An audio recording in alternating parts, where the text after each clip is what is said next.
To no one's surprise, LeBron James' solution for the academic woes of at-risk Akron students is failing.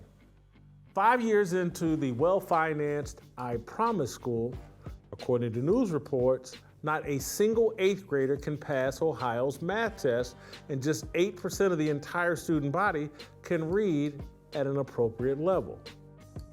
LeBron James, it appears, is not the second coming of Joe Clark, the baseball bat carrying school principal immortalized in the movie Lean on Me. As an educator, the NBA superstar has far more in common with Elizabeth Housey, the gold-digging, pot-smoking, corner-cutting harlot from Bad Teacher. I Promise is what happens when public relations managers convince a well-intentioned dumb jock to chase Muhammad Ali's legacy by using fame and influence to concoct a utopian vision of middle school for poor kids. I Promise is a secular, liberal fantasy. Taxpayers foot the overwhelming majority of the bill, a celebrity finances the luxuries, and corporate media write glowing features at the school's launch and return years later to explain away the failure by reminding everyone the decision makers meant well. I Promise uses James's money to buy school uniforms, food for families, job placement services for parents, bikes and helmets for each student, Nike-themed decorations inside the building, and very soon, affordable housing near the school. In LeBron's mind, and the minds of his progressive handlers, a lack of uniforms, food, bikes, affordable housing, and a mother with a high-paying job are all that stood in the way of LeBron being an honor roll student in junior high. 5 years of I Promise blows up that myth. The school released a statement. Because this work requires a long-term commitment, hard work, and a lot of love and care, and that's what we bring each and every day, because the I Promise School is more than a school. We're here for the ups and downs, and we'll continue to wrap around our students. And yeah, that's what they said, wrap around our students and their entire families so they can be successful in school and life, no matter the challenges and obstacles that come their way. Derek Hall, the president of the school board, was a bit more straightforward. He said, for me, as a school board member, I just think about all the resources that we're providing, and I'm just disappointed. I don't think it doesn't appear we're seeing the kind of change that we would expect to see. Clearly, this man has not been paying close attention. America has been throwing money at schools for decades without any discernible progress. In order to excel, poor kids need the exact same thing as rich kids: a father in the home, preferably 2 of them. One should be called Daddy, and the other should be called Jesus Christ or God.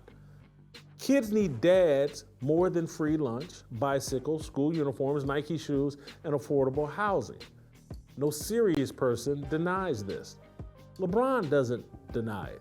He's rich, famous, in great health, and could live the life of Hugh Hefner if he desired. He chose to marry his high school sweetheart and build a family. He's given his 3 children what he was denied in childhood: a stable home with 2 parents. He had every conceivable option and chose marriage and family. He should use his money, fame, and influence to promote marriage within the Black community to which he proclaims allegiance. How? By partnering with a church in Akron to promote the benefits of biblical marriage and a close relationship with our real Father, Jesus Christ. Any athlete or celebrity serious about addressing the pathologies plaguing poor Black people should partner with a faith leader and church. You can't trust greedy preachers, you say? Okay. Can you trust the Black lesbian mansion purchasing Marxists who founded Black Lives Matter? Is it wiser to blow your money and credibility on bikes, helmets, and sneakers for junior high students? Black kids do not know or they have an improper relationship with their fathers, Daddy and Jesus. That is at the root of all of our problems. Affordable housing is a poor substitute for dear old dads. How many government and celebrity financed stepdaddies, welfare, affirmative action, social justice initiatives, criminal justice reform, etc., have to fail before we accept God's family design as the solution? I promise is the definition of insanity. Only God's promise will work. Only the nuclear family can fix what's wrong in America. There are countless studies proving that intact families with involved dads produce high-achieving kids regardless of economic status or race. LeBron knows this, but it's much easier to finance a small percentage of a school than to stand against the liberal matriarchy. It sounds like I'm picking on LeBron James. I'm not. I used to think the same foolish stuff. In my 20s, 30s, and 40s, I did not place a high enough priority on family. I thought money could fix and or improve everything. I thought responsibility for and accountability to children and a spouse impeded happiness and fulfillment. I thought zip codes and economic status explained achievement gaps. I was a fool. I was not alone. LeBron James isn't alone either. Most of America, including the American citizens claiming religious faith, do not really comprehend the importance of fathers. We give it lip service, but we don't really believe it. I'm going to share a story. I won't use a name because I don't want to embarrass someone close to me. But someone close to me considers herself a devout Christian. She had a short-lived marriage years ago.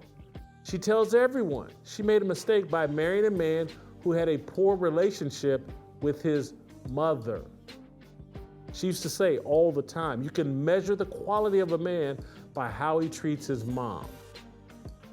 Keep in mind, she's a self-described devout Christian. Her ex-husband never knew his biological father, never read the Bible, and was at best agnostic when it came to faith in God. She thinks the problem with her ex was his relationship with his mother. The man didn't know either one of his fathers. That's why he broke his marital vows, drank and gambled to excess, and came and went as he pleased. The success and failure of man can be best understood through examining our obedience to and relationship with our fathers. Women think the world revolves around them and their relationship with material items. In our matriarchal culture, men think like women. We cover our insecurities with jewelry, designer clothes, and sex. We seek to eliminate character-building hardships in pursuit of safety and convenience. We value brand-building attention far more than difficult solutions. I promise enhance LeBron James's brand. Taking a knee enhance Colin Kaepernick's brand. The NFL, NBA, and Major League Baseball all enhance their ESG corporate credit scores by supporting Black Lives Matter.